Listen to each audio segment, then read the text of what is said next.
오늘 방금 함께 읽으신 내용은 아수르와 또 블레셋에 대한 심판을 다루어 줍니다. 바로 직전에 성경에서 우리는 지금 이때로부터 지금 이사야 선지자의 당대로부터 150년이나 후대에 이루어질 바벨론에 대한 심판을 다뤘었습니다. 그런데 지금은 다시 당대로 돌아와서 이 당대라 함은 주전 715년을 가리킵니다. 아수르에 대한 심판을 다룹니다. 그리고 또 동시에 블레셋에 대한 심판을 다룹니다. 아마 심판이라는 견지에서 공통점이 있기 때문에 블레셋, 아수르, 바벨론, 아수르, 블레셋 이렇게 동시에 여러 나라와 민족에 대한 심판을 다룬다는 생각을 합니다. 24절을 보니까 하나님께서는 이 역사에 대한 경륜 혹은 경영하심을 분명히 밝히십니다. 우리는 이 인간의 역사란 주님의 장중에 붙들려 있음을 믿습니다. 주님께서 뜻하신 대로 이끌어 가시는 역사의 주관자 되신 하나님을 우리는 믿습니다. 자, 이것은 세상 사람들의 일부는 주장합니다. 어떻게 주장하냐면은 이 기계적 신론이라는 것을 주장합니다. 이것과 정면으로 배치됩니다. 하나님께서 역사를 이끌어 가신다는 것은 기계적 신론과 배치된다는 뜻입니다. 자, 기계적 신론이라고 하는 것은 무엇이냐면은 줄여서 말하면은 이신론이라고도 말을 합니다. 자, 이신론이라는 것이 어려운 말이 아니라 자연의 이치에 따라서 세상을 흘러가게 하는 신이라는 뜻입니다. 조금 더 달리 말하자면은 과학적인 이치를 따라서 세상이 흘러가도록 하는 신이라는 뜻입니다. 이 기계적이라는 말에서 우리가 짐작할 수 있듯이 우리가 이 태엽시계를 한번 상상하면 될 것 같습니다. 태엽시계라고 하는 이 기계적 장치가 있을 때 신은 이 태엽시계를 만들어 놓고 이것을 덩그러니 내버려 두는 것입니다. 태엽을 감아놓고 덩그러니 내버려 두면은 자기가 알아서 이렇게 굴러갑니다. 이 시계가 굴러갑니다. 자, 이신론이라고 하는 것, 기계적 신론이라고 하는 것은 이것을 가리킵니다. 하나님이라고 하는 것은 이 세상을 만들어 놓고 이 세상이 저절로 굴러가도록 내버려 두고 결코 관여하지 않는다는 뜻입니다. 자, 이와 같은 생각이 인간들에게 필연적으로 가져오는 귀결이 있습니다. 그것은 흔히 우리가 말하는 숙명론이나 운명론에 빠지게 된다는 것입니다. 숙명론이나 운명론이라고 하는 것은 무엇입니까? 우리가 잘 이해하기 쉬운 말로 하자면은 주어진 팔자가 있다는 것입니다. 그래서 그 주어진 팔자를 거스르지 못하고 그저 받아들이는 것입니다. 그것이 개선되거나 어떤 기적이 임해서 다른 길을 가리라는 생각을 못합니다. 아이고 내 팔자야 이렇게 말하고 그냥 거기에 순응하는 것입니다. 그냥 기계적인 세상이기 때문에 그렇게 흘러가도록 돼 있기 때문에 그렇습니다. 자, 그러면 이것은 인간에게 무기력함을 줍니다.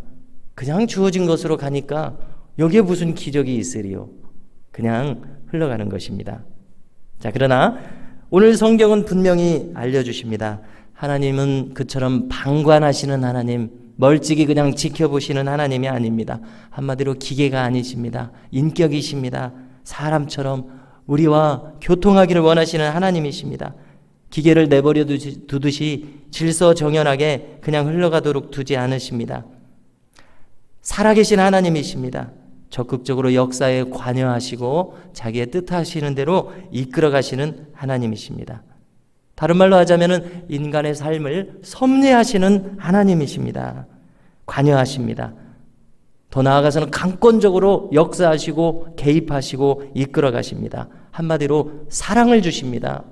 무대 밖에 계신 하나님이 아니시라 무대 안으로 들어오셔서 안타까워하십니다. 힌트를 주십니다. 걸림돌도 놓으십니다. 깨달음을 주십니다. 지혜와 계시의 정신으로 우리를 이끄시는 줄로 믿습니다. 할렐루야. 오늘 이 새벽에도 하나님께서는 우리와 즐거이 교통하기를 원하신다고 믿습니다. 25절에 보니까 내가 나의 땅에서 아수르를 파하겠다고 말씀하십니다.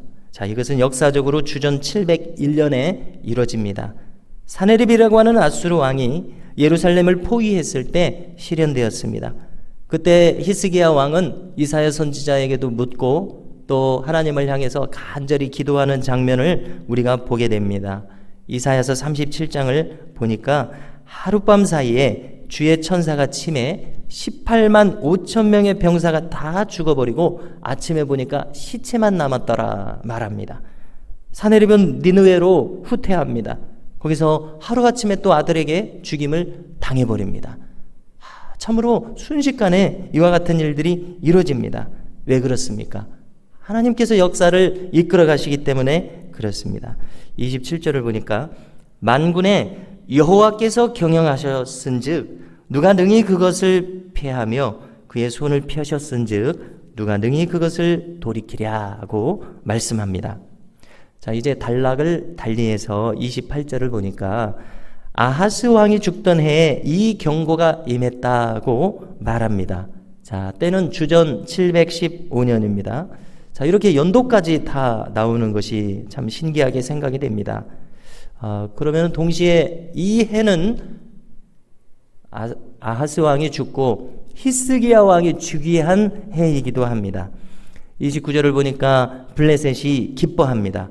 자, 학자들은 알려주기를 이 유다 왕 아하스가 죽었기로 기뻐했다고 말합니다. 왜냐하면 이 블레셋은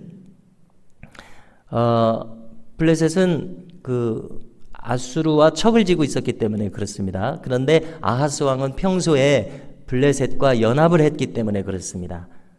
더 나아가서 이제 히스기야 왕은 아수르와 연합을 했기 때문에 그렇습니다. 아하스 왕은. 자, 그런데 이제 히스기야 왕은 아하스 왕과 반대로 아수르하고 이제 동맹을 깨려는 입장에 있습니다. 그러니까 블레셋이 기뻐한 이유는 잘 됐구나. 그러면 이제 히스기야 왕한테 가서 우리가 힘을 합치자고 해야 되겠구나. 그래서 함께 아수르하고 맞서자고 해야 되겠구나. 이렇게 생각한 것입니다. 그래서 그들은 아하수가 죽고 히스기야가 즉위하자 사신을 보냈습니다.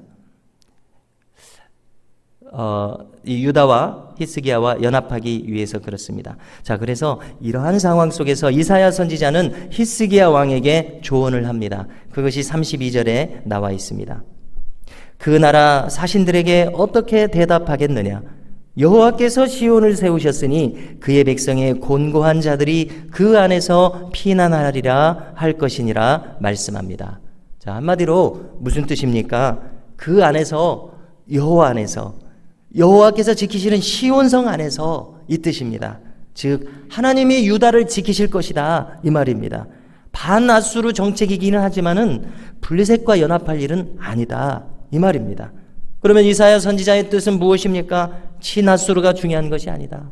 반아수르가 중요한 것이 아니다. 블레셋과 연합하는 것이 중요한 것이 아니다. 본질은 하나님을 의지하는 것이다 이 말입니다. 어떻습니까? 이 말이 옳지 않습니까? 우리가 이 세상에 발을 디디고 살아가면서 답답한 마음에 여기저기 뛰어다닙니다. 인간을 의지하게 됩니다. 인본주의적인 방법들을 고안하게 됩니다. 이것은 사태의 본질을 잘못 보고 있다는 것입니다. 우리는 먼저 우리 스스로 방법을 찾기에 앞서서 하나님을 의지하고 하나님의 뜻이 무엇일지를 분별하는 과정이 필요하다고 믿습니다. 그렇기 때문에 우리는 기도하게 되고 묵상하게 됩니다. 잠잠하게 고요히 주님의 말씀을 경영하는 것이 필요합니다. 또 우리에게 만약 말씀하신다면 그것을 순종하리라는 마음으로 기다리는 것이 필요한 줄로 믿습니다. 오늘 하루도 우리의 인생길을 경영하시는 하나님과 동행하기를 에녹처럼 동행하는 우리가 되기를 간절히 바랍니다. 저는 하나님을 기쁘시게 하는 증거를 받았느니라 히브리서 11장 5절에서 말씀합니다. 하나님의 기쁨이 되는 우리의 생각과 인생길이 될 수 있기를 간절히 소망합니다.